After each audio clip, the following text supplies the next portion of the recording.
Dearest listeners, it is a truth universally acknowledged that a woman who has tasted power rarely wishes to return to subjugation, even when that subjugation comes wrapped in the silken bonds of matrimony.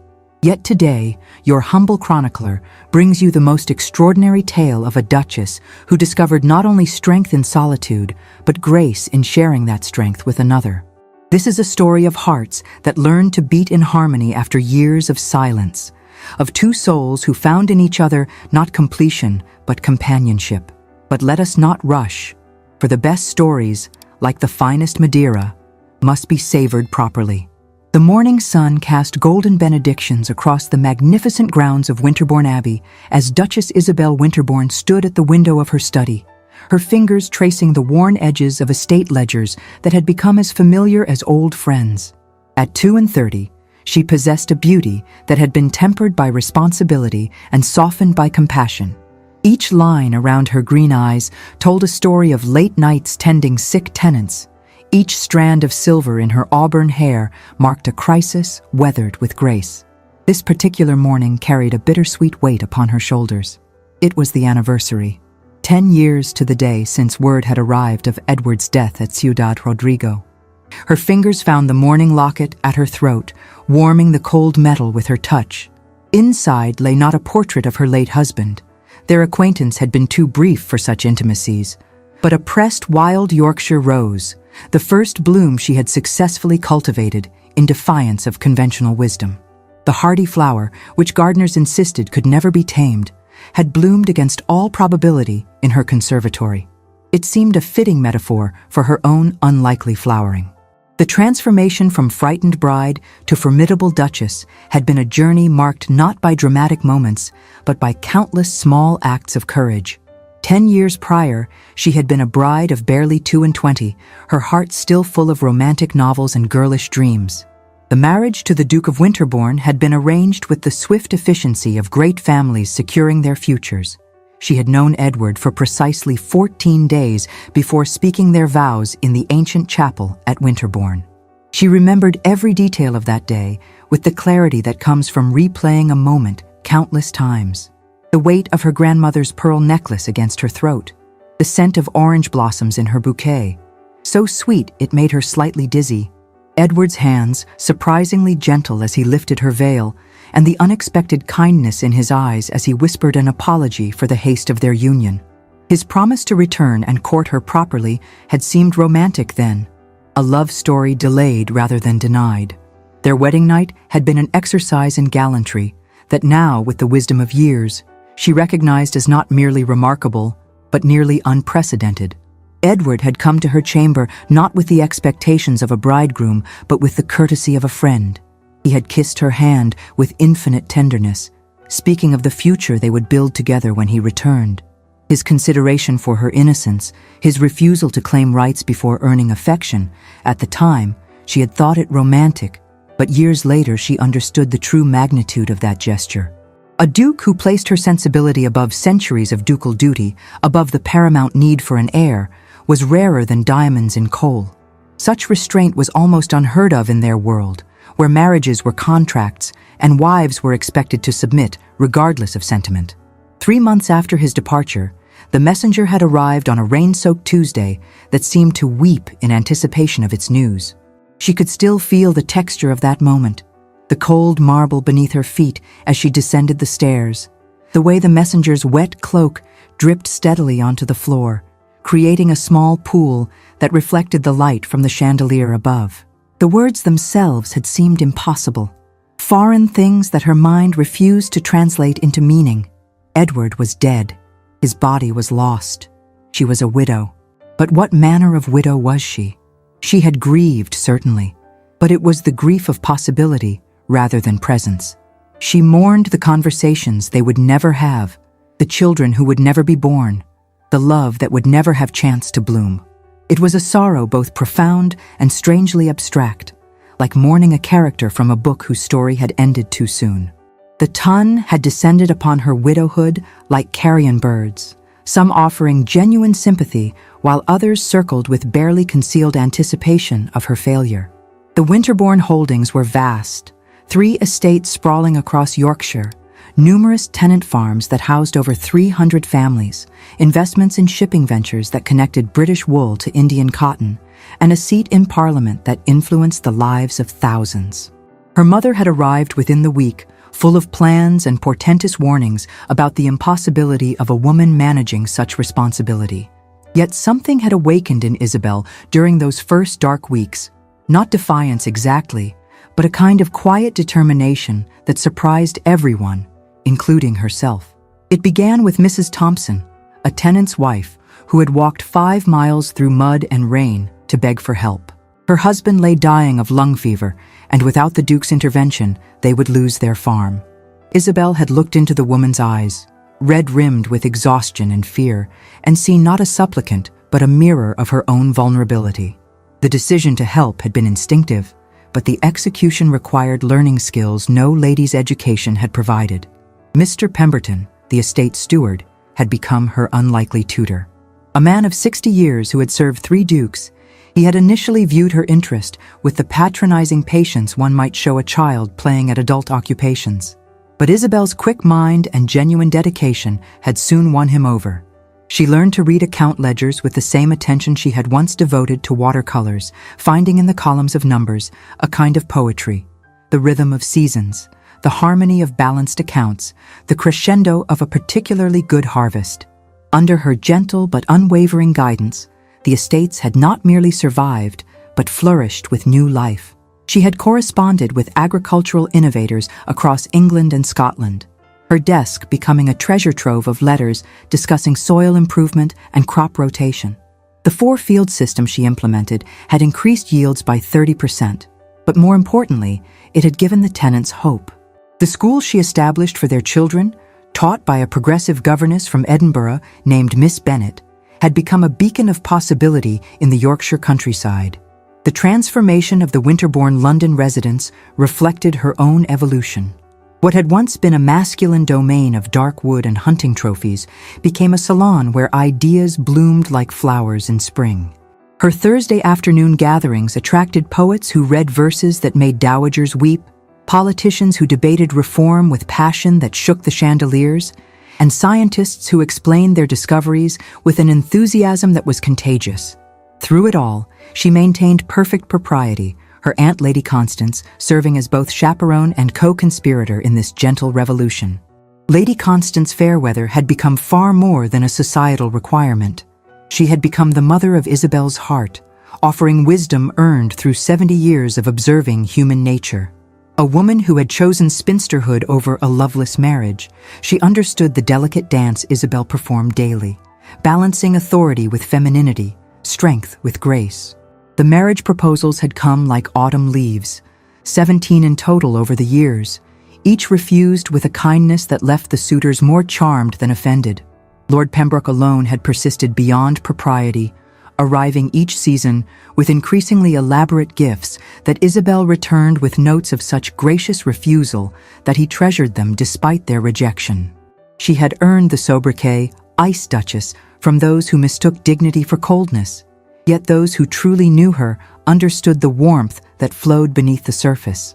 There was young Mary, the scullery maid, whose gift for mathematics Isabel had recognized and carefully nurtured. Rather than attempting the impossible, elevating a servant girl to a station that society would never accept, Isabel had done something cleverer and kinder. She had promoted Mary to assistant to the estate's bookkeeper, training her in accounting and estate management. The position offered respectability, good wages, and the use of her mathematical gifts without creating a scandal that would have destroyed the girl's reputation. The Ton had whispered even at this modest elevation, but Isabel had weathered their disapproval with her usual grace. Her daily routine had become a source of deep contentment. Dawn rides across the moors, when the world was painted in shades of pearl and gold, provided moments of communion with something greater than herself. The wind that tangled her hair carried whispers of all the women who had never had such freedom, and she rode for them as much as herself. Hours devoted to correspondence and estate business became acts of creation, each decision rippling outward to touch hundreds of lives. The letter arrived on an unseasonably warm September afternoon, when Yorkshire had donned its finest autumn attire of gold and crimson. Isabel was in her beloved conservatory, a glass cathedral she had built to shelter impossible dreams. The roses she tended there were more than mere flowers. They were living proof that beauty could bloom even in the harshest conditions, that gentleness and strength could coexist in perfect harmony. She was examining a particularly promising hybrid, one that married the wild rose's resilience with the tea rose's elegance, when Stevens approached with uncharacteristic hesitation.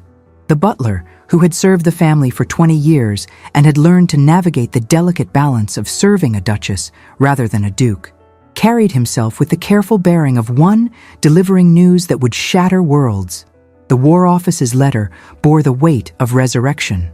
As Isabel's trembling fingers broke the seal, she felt the earth shift beneath her feet, as if the very foundations of Winterbourne Abbey were rearranging themselves to accommodate this impossible truth. The words swam before her eyes like fish in disturbed water, requiring multiple readings before their meaning penetrated the fortress of her disbelief. Edward lived, not buried in Spanish soil, not lost to the violence of war, but alive, held captive for 10 years in a French prison, his memory stolen by a head wound, his identity lost in the chaos of battle, until a British physician, visiting to arrange prisoner exchanges, had recognized the lost duke in a man who had forgotten his own name. The conservatory's humid air became thick as honey, too sweet to breathe. The letter slipped from nerveless fingers, floating like a dying bird to rest among the scattered rose petals on her workbench. Isabel sank onto the wrought iron bench she had placed there for moments of quiet contemplation, though she had never imagined contemplating something of this magnitude. Her first coherent thought was touchingly mundane. The rose graft she had been working on would fail if not completed immediately. This simple concern anchored her as the world transformed around her. With fingers that moved by memory rather than conscious thought, she completed the delicate work, binding 2 different roses into what might, with luck and care, become something new and beautiful. The metaphor was not lost on her, even in her shock. Lady Constance found her there an hour later, still holding the letter as if it were made of spider silk that might dissolve at rough handling.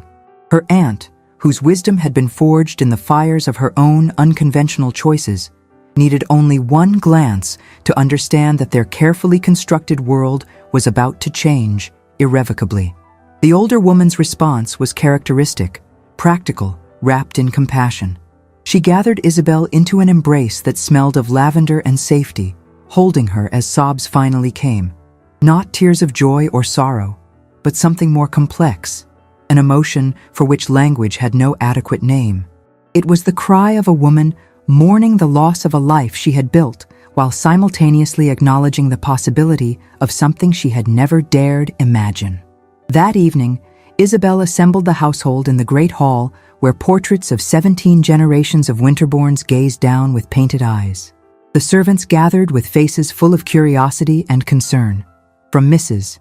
Hammond, who had served since Edward was a boy and remembered him with the fierce love of a woman who had no children of her own, to young Tom the boot boy, hired just last month, who had never known a world where the Duke of Winterbourne existed.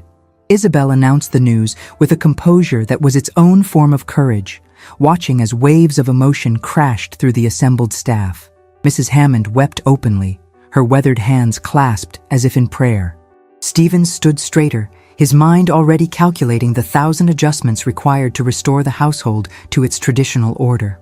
The younger servants, those who had known only Isabel's gentle authority, exchanged glances of uncertainty tinged with loyalty to the mistress who had earned their devotion through a decade of considerate leadership.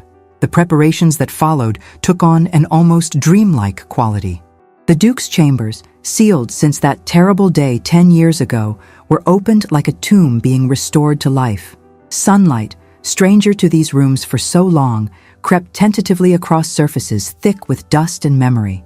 His belongings emerged from their slumber, books with pages marked at passages he would never read, correspondence half finished, a riding crop hung precisely where he had left it that final morning. As she supervised the restoration, Isabel found herself touching these objects with a tenderness that surprised her. They were artifacts of a man she had barely known, yet they spoke of hopes and plans, of a future he had imagined that bore no resemblance to the decade that had actually unfolded. A journal entry, dated the day before his departure, mentioned looking forward to truly knowing his bride. The poignancy of it made her heart ache with unexpected grief for the couple they might have been. The study presented the most painful challenge. This room, which had become her sanctuary and command center, held 10 years of her transformation. Agricultural treatises annotated in her careful hand lined the shelves. Maps marked with her crop rotation plans covered one wall. Correspondence from fellow innovators across England filled carefully organized files.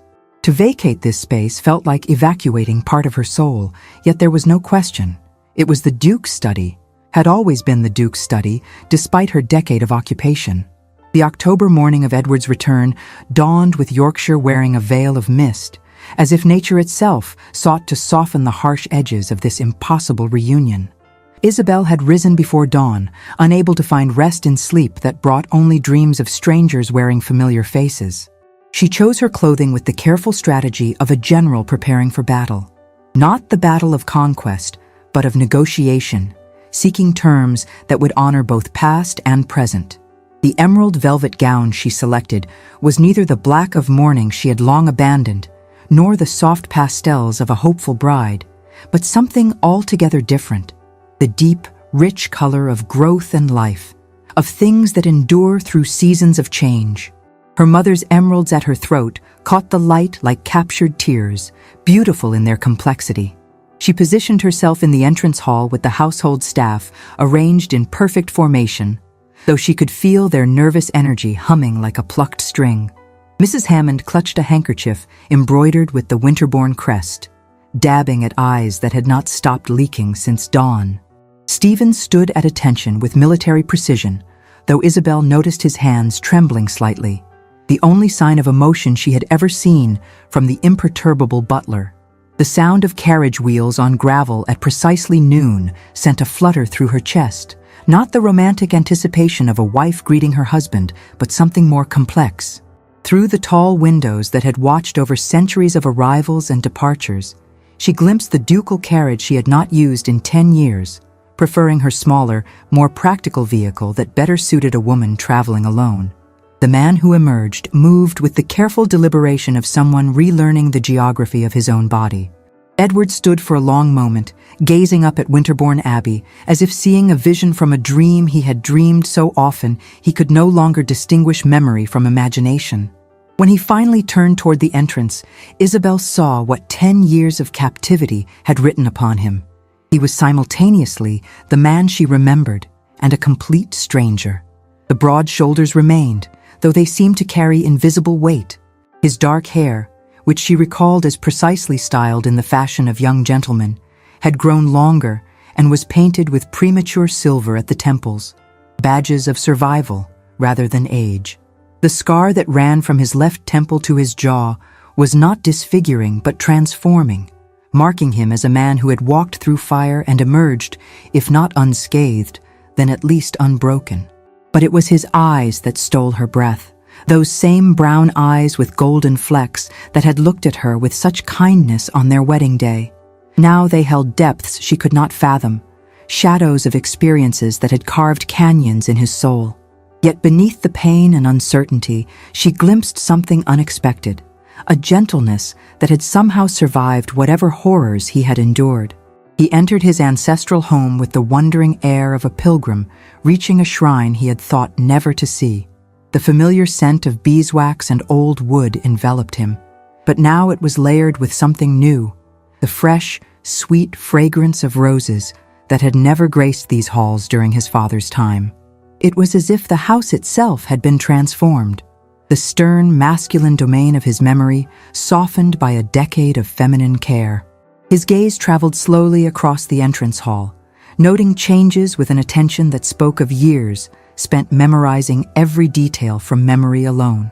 The new wallpaper in soft gold rather than the dark green of his youth, the rearranged portraits that now included her family alongside his ancestors, the Chinese vases filled with roses from her conservatory.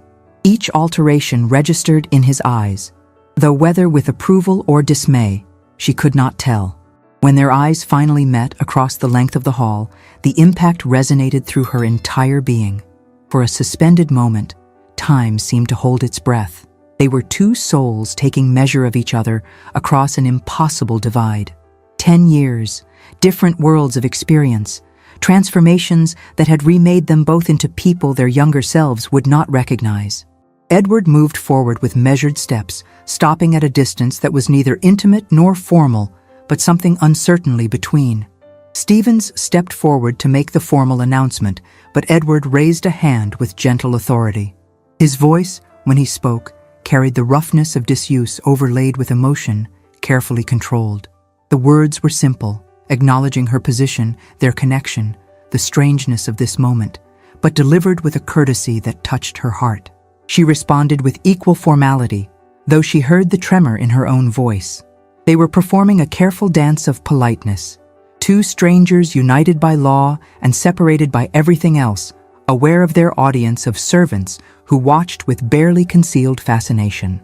When Edward was shown to his chambers, Isabel followed at a discreet distance, watching from the doorway as he encountered the preserved remnants of his former life.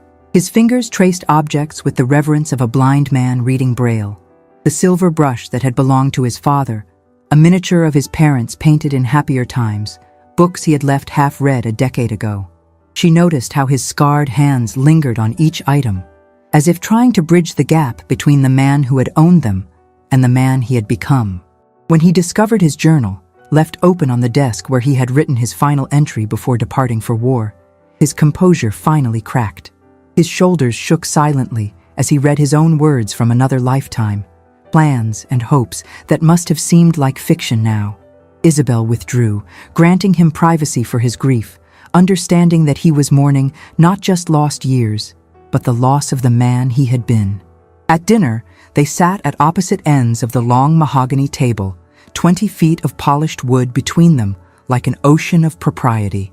Mrs. Hammond had prepared what she remembered as his favorite dishes: roasted pheasant with wine sauce, potatoes and cream, trifle for dessert.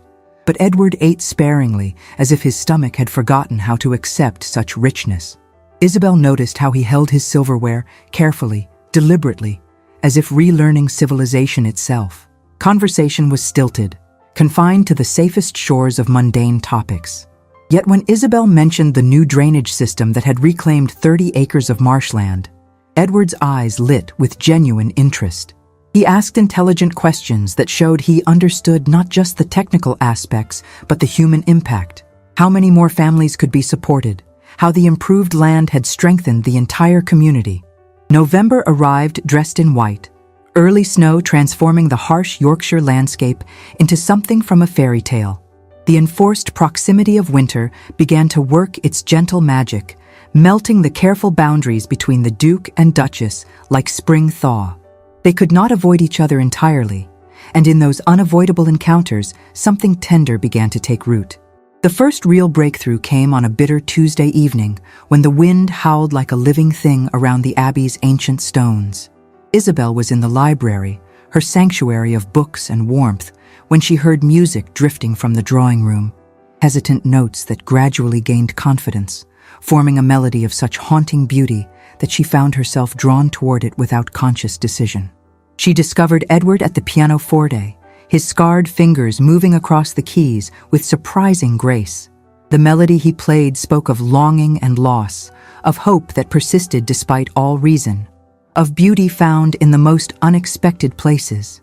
When he noticed her presence, color rose in his cheeks, and he made to stop, but she gestured for him to continue. As the last notes faded into the crackling of the fire, Isabel found tears on her cheeks, not tears of sorrow, but of recognition. This music was the language of his soul, expressing what words could not capture. When she asked how he had learned to play, his answer revealed another facet of his captivity. A French commandant's wife, lonely and far from home, who had taught him music in exchange for conversation, both of them pretending not to know the truth of his identity, creating a small space of civilization in the midst of barbarism. That evening marked a transformation in their relationship. The music had created a bridge between their separate worlds, and tentatively, carefully, they began to cross it. Edward started accompanying Isabel on her morning rides, initially claiming a need to reacquaint himself with the estate. The first few rides passed in silence, but it was a comfortable quiet, like old friends who need not fill every moment with words. On one particularly glorious morning, with new snow sparkling like scattered diamonds beneath a winter sun, their horses broke into a spontaneous gallop across the open moorland. The wind sang in their ears, the cold air burned their lungs, and for a few precious moments, they were not Duke and Duchess, not strangers bound by law, but simply two souls reveling in the joy of being alive. Isabel's laughter rang out across the moors, genuine, unrestrained laughter that seemed to surprise them both. When she glanced at Edward, he was smiling, a real smile that transformed his scarred face into something beautiful. In that moment, she saw not the broken duke or the lost soldier, but the man he was becoming, shaped by hardship, but not defeated by it. Their shared experiences began to reveal unexpected parallels. When they encountered a tenant's cart mired in mud, Edward immediately dismounted to help, putting his shoulder to the wheel without thought for his fine clothes. Watching him labor alongside the farmer, Isabel saw a man who had learned that true nobility had nothing to do with titles and everything to do with service. When she too dismounted to help, ignoring the mud that splattered her riding habit, the look of surprised appreciation in Edward's eyes warmed her more than any fire. In the conservatory, which had become their evening refuge, they discovered a shared passion for making things grow. Edward revealed that tending roses in the French commandant's garden had saved not just his sanity, but his soul. When everything else was brutal and ugly, the simple act of nurturing beauty had reminded him that gentleness could survive even in the harshest conditions. Isabel taught him her hybridization techniques, their hands occasionally brushing as they worked with the delicate plants. Each touch sent warmth through her that had nothing to do with the conservatory's humid heat. She began to see how his experiences, terrible as they were, had given him a depth of understanding that matched her own hard-won wisdom. One evening, as they grafted a particularly challenging hybrid, Edward spoke of the men he had known in captivity, not just English soldiers, but French prisoners, Spanish rebels, men from across Europe caught in the machinery of war. He had learned their languages, their stories, their dreams. He had held them as they died, shared his meager rations, kept their memories alive in his heart. Isabel found herself sharing her own battles, not against foreign enemies, but against prejudice and ignorance. She told him about the typhoid outbreak, how the old doctor had dismissed her concerns as feminine hysteria while children died.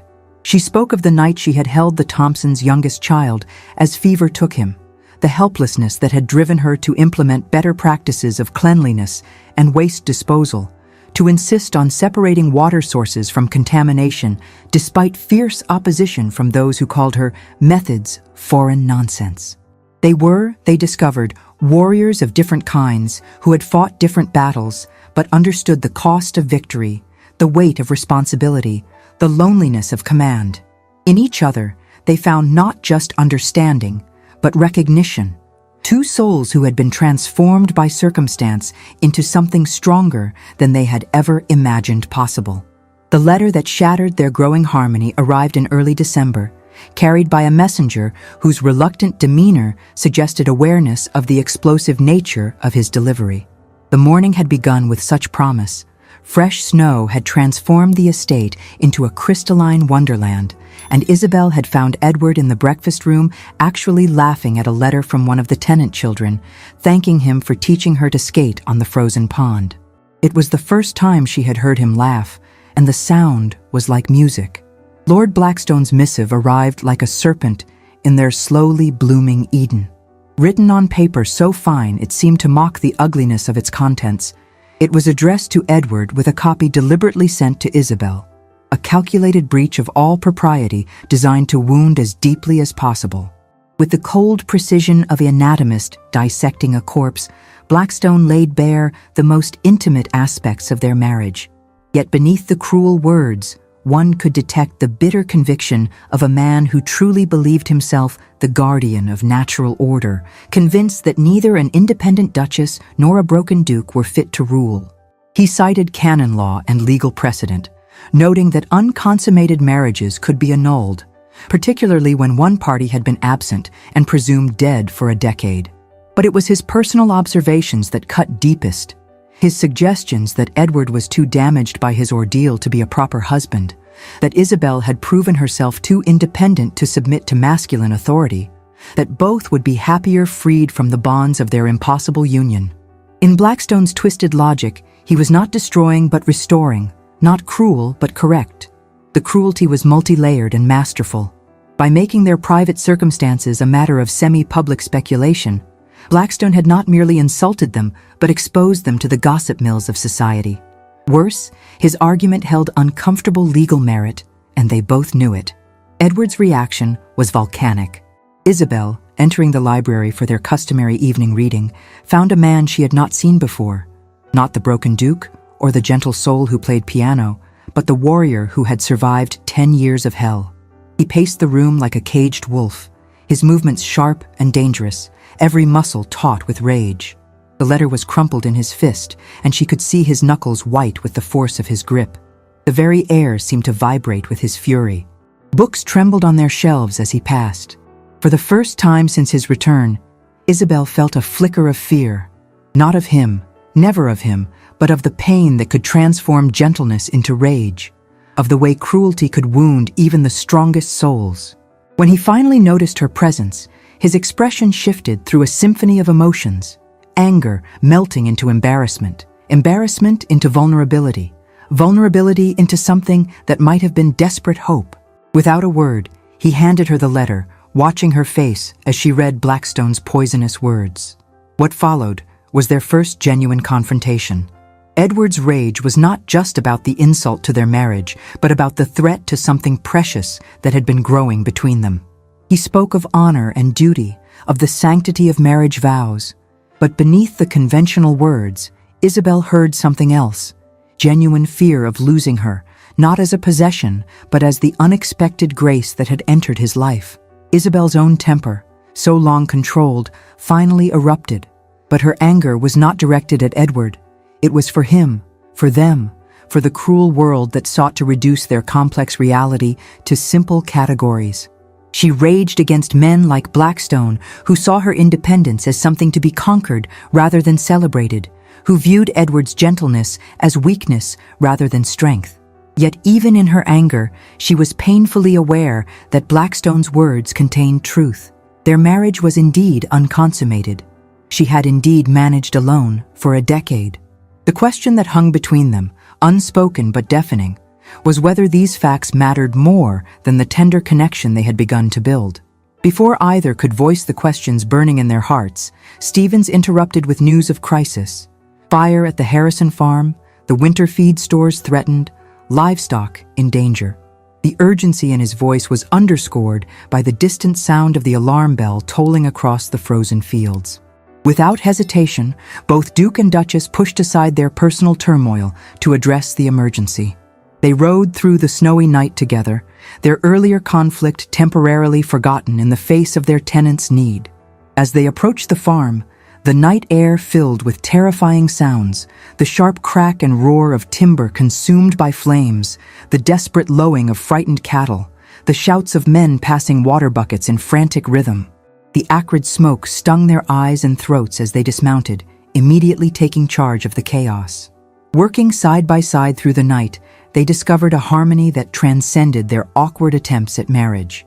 Edward's military experience organized the firefighting efforts with remarkable efficiency. Isabel's intimate knowledge of each family's resources coordinated the support network that would see the Harrisons through this crisis. Together, they saved not just property, but a family's future. Returning to the Abbey as dawn painted the snow-covered landscape in shades of rose and gold, exhausted and covered in soot, they shared a moment of perfect understanding. In crisis, they had functioned as true partners, each contributing unique strengths, creating something greater than the sum of their parts. Lady Constance chose this moment for strategic intervention. Over breakfast, as they sat exhausted but strangely exhilarated from the night's work, she announced her intention to visit her sister in Bath for Christmas. The meaningful look she gave them both made her intentions clear. They needed time alone, without the buffer of her presence, to determine what they truly wanted from each other and their marriage. That evening, Isabel found a letter slipped under her door in Edward's careful hand. Her heart raced as she opened it, but what she found was neither declaration nor proposition, but something far more unexpected, a thoughtful proposal for partnership in managing their estates. He suggested they work together to create a new approach to estate governance, combining his military logistics experience with her agricultural innovations. But between the formal lines, she read something deeper, an offer of partnership that went beyond estate matters, a promise to honor who she had become rather than trying to reshape her into a conventional wife. Christmas Eve arrived wrapped in a blizzard that transformed Winterbourne Abbey into an island universe, cut off from the outside world and its judgments. The isolation felt like a gift from Providence, creating a sacred space where two souls could finally speak truths too tender for the harsh light of society. They dined together in the small parlor rather than the vast formal dining room, the intimate setting glowing with candlelight that softened edges and invited confidences. The meal was simple. Mrs. Hammond had prepared comfort rather than elegance, but it tasted of home and hope. After dinner, Edward produced a package wrapped in brown paper and tied with simple string.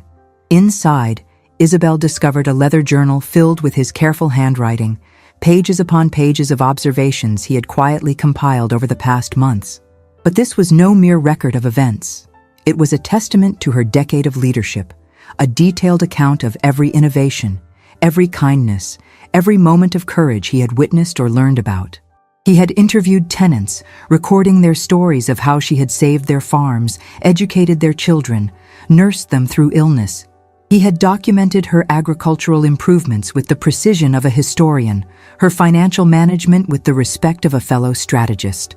But more than that, he had captured the soul of her work, the compassion that motivated every decision, the strength that never crushed the vulnerable, the wisdom that had grown from responsibility. Isabel's vision blurred with tears as she read his words. This was not just validation, but recognition of the deepest kind. He had seen her, truly seen her, not as an aberration to be corrected, but as something magnificent to be celebrated. When she could finally speak, her voice trembled with emotion as she asked why he had done this extraordinary thing. His answer was simple yet profound.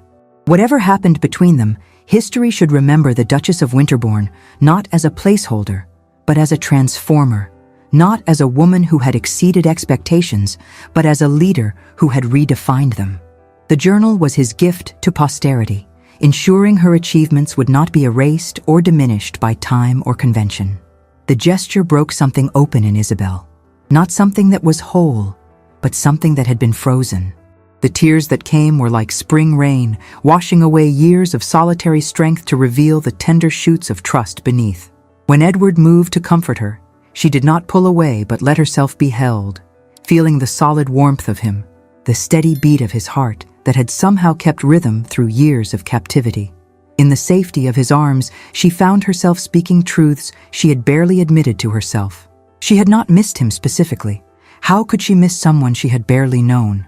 But she had missed the possibility of him, the promise of partnership, the dream of someone who might see her strength as something to celebrate rather than suppress. These past months had shown her glimpses of what that might look like, and it was more beautiful than anything she had imagined. Edward then told her the complete truth of his captivity, not just the facts, but the feelings. The head injury had stolen his memories for nearly 2 years, leaving him a ghost without a past. When his memories returned, they were like daggers, each one reminding him of what he had lost. The commandant, discovering his identity, had faced a terrible choice. The man was a fervent Bonapartist, whose own brother had died at the hands of British cavalry. To release a duke would be his duty. To keep one was his revenge. But more practically, Edward had become essential to maintaining the commandant's wife's beloved gardens, the only thing that brought her joy in their remote posting. The commandant had hidden Edward's identity not just from cruelty, but from a twisted combination of vengeance and domestic necessity, reporting him dead while keeping him as their invaluable gardener. But it was not the physical hardship that had nearly broken him. It was the knowledge that everyone he loved believed him dead. He had sustained himself with elaborate fantasies of home, constructing entire conversations with the wife he barely knew, imagining the life they would build together. In his dreams, she had been many things, sometimes shy and sweet, sometimes bold and passionate, but never had he imagined she would be this magnificent reality that exceeded every dream. As midnight approached, bringing Christmas Day on wings of continued snowfall, they found themselves sitting close together before the fire, the space between them charged with possibility. Edward made his proposition, not a demand or expectation, but an offer born of respect and growing love. They would build something new together, a marriage that honored both who they had been and who they had become. He would publicly support her continued management of the estates she knew so well. She would help him find his place in a world that had moved on without him. Together, they would face society's judgment and create their own definition of what marriage could be. But first, and here his voice grew tender, she must have the choice that had been denied her 10 years ago. If she wished for annulment, he would support it, would ensure she retained control of the improvements she had made, would secure her financial independence.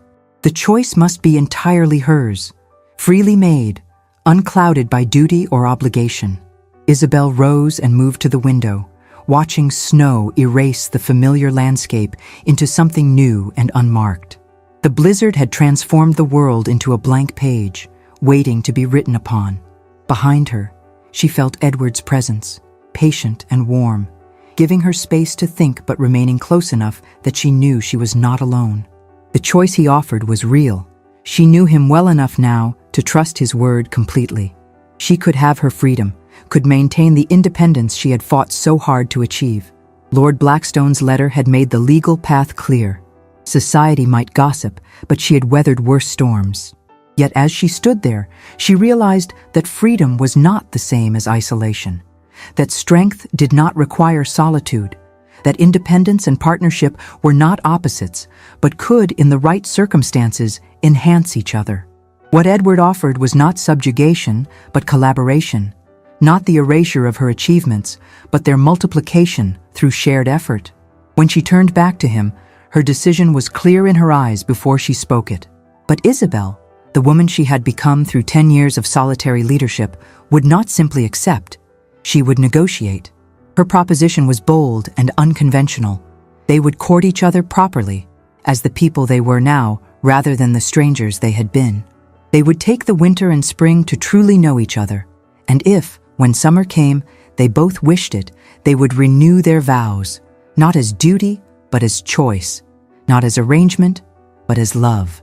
Edward's joy was incandescent, though he tried to contain it, but she saw it in the way his shoulders relaxed, the way his scarred face softened, the way his hand reached for hers with infinite tenderness. When their fingers intertwined, it felt like coming home to a place she had never been, but always belonged. The winter months that followed were a revelation written in snow and firelight, in shared laughter and comfortable silences. Released from the awkwardness of undefined relationship, Edward and Isabel discovered they were not just compatible but complementary, two halves of a conversation that had been waiting 10 years to begin. Their courtship was unlike anything the Ton would have recognized, yet it was perfect for who they were. Morning rides became adventures of discovery, not just of the estate they both loved, but of each other. Edward showed her how to read the land with a soldier's eye, seeing defensive positions and supply lines. Isabel taught him to see with a nurturer's vision, recognizing which fields were tired and needed rest, which families were struggling and needed support. In the conservatory, their sanctuary of warmth and growth, they worked side by side on increasingly ambitious hybrid roses. The moment of revelation came when Isabel showed him the source of her first successful cultivation, the wild Yorkshire rose that experts claimed could never be domesticated. Edward's hands trembled as he recognized it.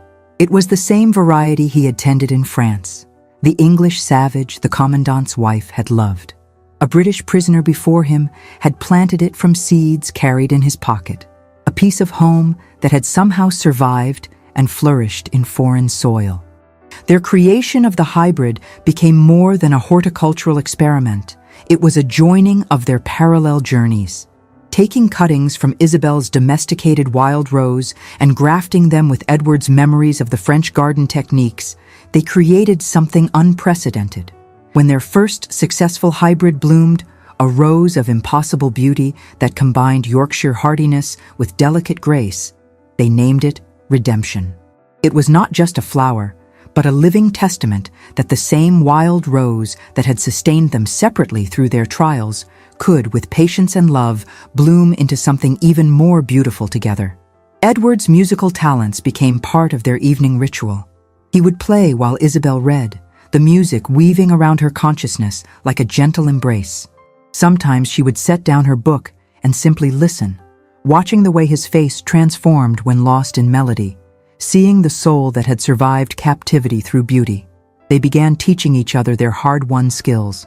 Edward instructed Isabel in military strategy using the chess set in the library, delighting in her quick mind and unconventional approaches. She often defeated him by refusing to play by traditional rules, creating strategies that would have horrified military academicians but achieved remarkable victories. In return, Isabel shared her decade of accumulated wisdom about estate management, but more than that, she shared her philosophy of leadership through compassion. She showed him how strength could be gentle, how authority could uplift rather than oppress, how true power came from empowering others.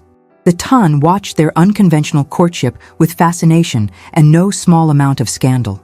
A duke actively courting his own duchess was unprecedented, particularly when that duchess maintained her authority over estate matters. At social gatherings they were forced to attend, they presented a united front that confused and intrigued in equal measure.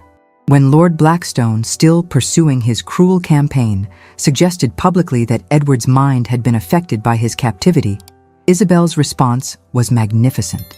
With perfect calm and a smile that could have frozen hell, she detailed Lord Blackstone's own financial disasters, which Edward's affected mind had analyzed and could solve if Blackstone wished to submit his accounts for review. The offer was declined, and Blackstone retreated to his Irish estates in defeat. By spring, their courtship had evolved into something deeper than either had anticipated. The careful touches that had begun as courtesy, a hand offered to help her mount her horse, fingers brushing as they passed books, had become a language of their own. Each touch carried promise, each glance held volumes of growing affection. The turning point came during the spring festival at the village. They had worked together to organize the celebration, and the joy on their tenants' faces was testament to their partnership. Watching Edward swing laughing children in circles while Isabel distributed prizes with genuine delight, something crystallized between them. Their eyes met across the village green, and in that shared glance was recognition, acceptance, and unmistakable love. That evening, in the rose garden where their hybrid redemption bloomed in impossible beauty, Edward kissed her for the first time. It was not the passionate claiming of romantic novels, but something infinitely more precious, a gentle exploration between two souls who had learned to value each other's strength, respect each other's scars, and cherish each other's growth. When summer arrived, bringing with it the fulfillment of their agreement, there was no question of their decision. Their renewed vows were spoken in the chapel at Winterbourne, with only Lady Constance, the household staff, and a few trusted tenants as witnesses. Isabel wore not virginal white, but deep burgundy, the color of fine wine aged to perfection. Edward's vows broke from tradition, promising not to protect and provide, but to support and celebrate, to honor not just his wife, but his partner, his equal, his love. Their wedding night was spent together at last, and if the details remained private, the joy was visible to all. The household noticed a new ease between them, touches that lingered with promise, shared glances that spoke of nights and mornings of discovered intimacy. They maintained separate studies but shared a bedchamber, finding in physical union another form of the partnership they had built in every other aspect of their lives. When the announcement came the following spring that the Duchess was with child, the Tun buzzed with the kind of gossip that feeds on happiness it doesn't understand. But for the Duke and Duchess of Winterbourne, society's opinion had long ceased to matter. They had created their own world, their own definition of marriage, their own understanding of love. Their son was born on a spring morning when the roses were in first bloom, a healthy child who possessed his mother's green eyes and his father's determined chin. But more than physical features, he would inherit something far more valuable, the example of parents who had chosen each other not from duty but from recognition, who had built love not on passion alone but on respect, understanding, and the kind of trust that can only be earned through trial. Years later, when their children asked about their unusual story, Isabel would say that sometimes the best marriages were those that began at the end, with two fully formed people choosing to build something together. Edward would add that the strongest partnerships were forged not in ease, but in challenge, not in youth's untested promises, but in maturity's proven commitment. The roses they bred together still bloom at Winterbourne Abbey, varieties that shouldn't exist according to conventional breeding wisdom, but thrive nonetheless. They stand as living testament to the power of patient nurturing, of combining different strengths, of creating beauty from what others might see as impossible circumstances. Their love story became legend in Yorkshire, though the Tun never quite knew what to make of it. Some called it a romance more beautiful than any novel. Others insisted it was merely a practical arrangement that happened to include affection. The truth, as Lady Ravenswood knows, was both simpler and more complex. It was two remarkable people recognizing that they were better together than apart, that love could grow from respect, that partnership could be its own form of passion.